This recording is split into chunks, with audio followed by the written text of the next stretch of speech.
Hi everyone! So it is such a beautiful, beautiful day that I decided that we would have story time outside. So hi Roland Park readers, it's great to see you all. We're going to read the next couple chapters of Charlotte's Web together. And since it was such a beautiful day today, and since Charlotte's Web is all about animals and nature and being on the farm, I wanted to bring a little bit of nature to our bedtime story. So snuggle up and let's enjoy the story. And I believe we were on chapter 6. Let me see if I can find it. Yes, so we just met Charlotte. And Charlotte is a little spider who lives in the eaves of the door frame on the farm. So you can see Wilbur meeting her there for the first time. And Charlotte was explaining how she catches her food, and Wilbur was feeling very uncertain because spiders can be kind of creepy, and she explained how she catches her food and has to hunt for it. And Wilbur was quite unsure about that. But the author, E.B. White, tells us that Charlotte's going to prove to be a very, very good friend. So let's read about what happens in the next chapter. This chapter, chapter 6, is called Summer Days. The early summer days on a farm are the happiest and fairest days of the year. Lilacs bloom and make the air sweet and then fade. Apple blossoms come from the lilacs, and the bees visit around among the apple trees. The days grow warm and soft. School ends, and children have time to play and to fish for trouts in the brook. Avery often brought a trout home in his pocket, warm and stiff and ready to be fried up for supper. Now that school was over, Fern visited the barn almost every day to sit quietly on her stool. The animals treated her as an equal. The sheep lay calmly at her feet. Around the 1st of July, the workhorses were hitched to the mowing machine, and Mr. Zuckerman climbed into the seat and drove into the field. All morning you could hear the rattle of the machine as it went round and round, while the tall grass fell down behind the cutter bar in long green swatches. The next day, if there was no thunder showers, all hands would help break and pitch and load the hay to be hauled to the barn in the high hay wagon, with Fern and Avery riding at the top of the load. Then the hay would be hoisted sweet and warm into the big loft until the whole barn seemed like a wonderful bed of timothy and clover. It was fine to jump in and perfect to hide in, and sometimes Avery would find a little grass snake in the hay and would add it to the other things in his pocket. Early summer days are a jubilee time for birds. In the fields around the house, in the barn, in the woods, in the swamp, everywhere love and songs and nests and eggs. From the edge of the woods, the white-throated sparrow, which must come all the way from Boston, calls, "Oh, Peabody, Peabody, Peabody, Peabody," on an apple bough. The phoebe teeters and wags its tail and says, "Phoebe, Phoebe." The song sparrow, who knows how brief and lovely life is, says, "Sweet, sweet, sweet interlude, sweet, sweet, sweet interlude." If you enter the barn, the swallows swoop down from their nest and scold. "Chicky, chicky," they say. The early summer, there are plenty of things for a child to eat and drink and suck and chew. Dandelion stems are full of milk. Clover heads are loaded with nectar. The Frigidaire is full of ice-cold drinks. Everywhere you look is life. Even the little ball of spit on the weed stalk, if you poke it apart, has a green worm inside it. And on the underside of the leaf of the potato vine are the bright orange eggs of the potato bug. It was on a day in early summer that the goose eggs hatched. This was an important event in the barn cellar. Fern was there, sitting on her stool when it happened. Except for the goose herself, Charlotte was the first to know that the goslings had at last arrived. The goose knew a day in advance that they were coming. She could hear their weak voices calling from inside the egg. She knew that they were in a desperately cramped position inside the shell were most anxious to break through and get out. So she sat quite still and talked less than usual. When the first gosling poked its gray-green head through the goose's feathers and looked around, Charlotte spied it and made the announcement. "I am sure," she said, "that every one of us here will be gratified to learn that after 4 weeks of unremitting effort and patience on the part of our friend the goose, she now has something to show for it.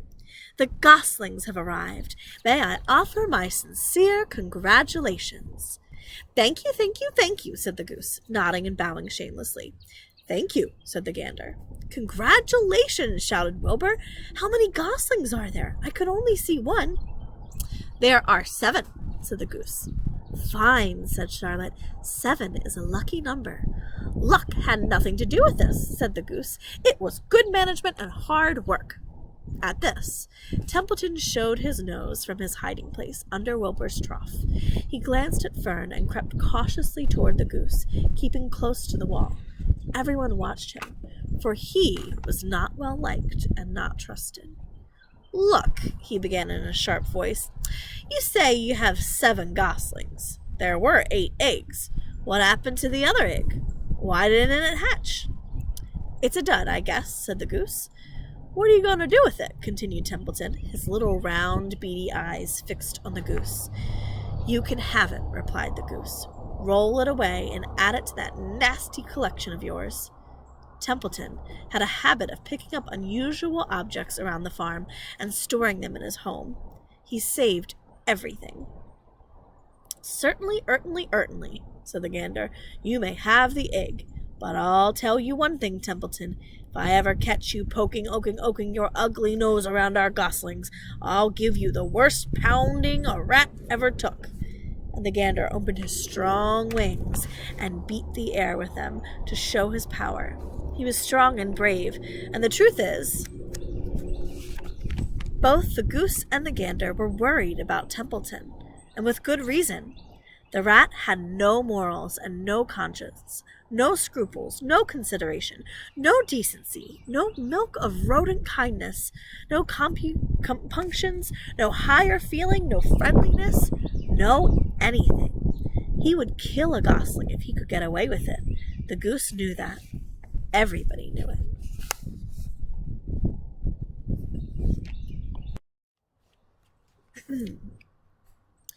With her broad bill, the goose pushed the unhatched egg out of the nest, and the entire company watched in disgust while the rat rolled it away. Even Wilbur, who could eat almost anything, was appalled. "Imagine wanting a junky old rotten egg," he muttered. "A rat is a rat," said Charlotte.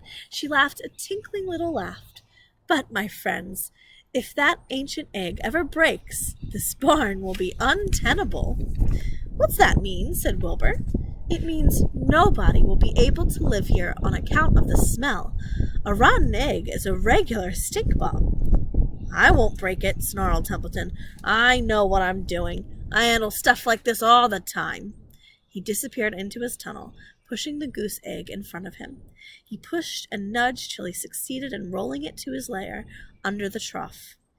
That afternoon, when the wind had died down and the barnyard was quiet and warm, the gray goose led her 7 goslings off the nest and out into the world. Mr. Zuckerman spied them when he came with Wilbur's supper. "Well, hello there," he said, smiling all over. "Let's see. 1, 2, 3, 4, 5, 6, 7. 7 baby geese. Now, isn't that lovely?" Chapter 7. Bad News. Wilbur liked Charlotte better and better each day. Her campaign against insects seemed sensible and useful.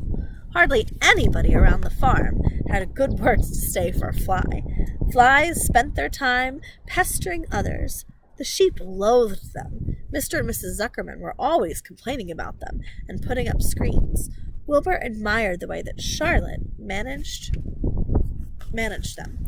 He was particularly glad that she always put her victim to sleep before eating it. It's real thoughtful of you to do that, Charlotte," he said. "Yes," she replied in her sweet musical voice. "I always give them an anesthetic so they won't feel pain. It's a little service I throw in."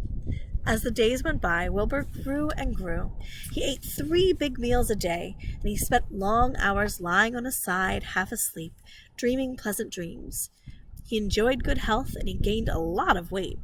One afternoon, when Fern was sitting on her stool, the oldest sheep walked into the barn and stopped to pay a call on Wilbur. "Hello," she said. "Seems to me you're putting on weight." "Yes, I guess I am," replied Wilbur. "At my age, it's a good idea to keep gaining." "Just the same, I don't envy you," said the old sheep. "You know why they're fattening you up, don't you?" "No," said Wilbur. "Well, I don't like to spread bad news," said the sheep, "but they're fattening you up because they're going to kill you. That's why." "They're going to what?" screamed Wilbur. Fern grew rigid on her stool. "Kill you. Turn you into smoked bacon and ham," continued the old sheep. "Almost all young pigs get murdered by the farmer as soon as the real cold weather sets in. That's a regular conspiracy around here to kill you at Christmas time. Everybody is in on the plot. Lurvy, Zuckerman, even John Arabelle." "Mr. Arabelle?" sobbed Wilbur. "Fern's father?" "Certainly. When a pig is to be butchered, everybody helps. I'm an old sheep, and I see the same thing, same old business, year after year. Arabelle arrives with his, and he—" "Stop!" screamed Wilbur. "I don't want to die. Save me! Somebody save me!" Fern was just about to jump when a voice was heard. "Be quiet, Wilbur," said Charlotte, who had been listening to this awful conversation.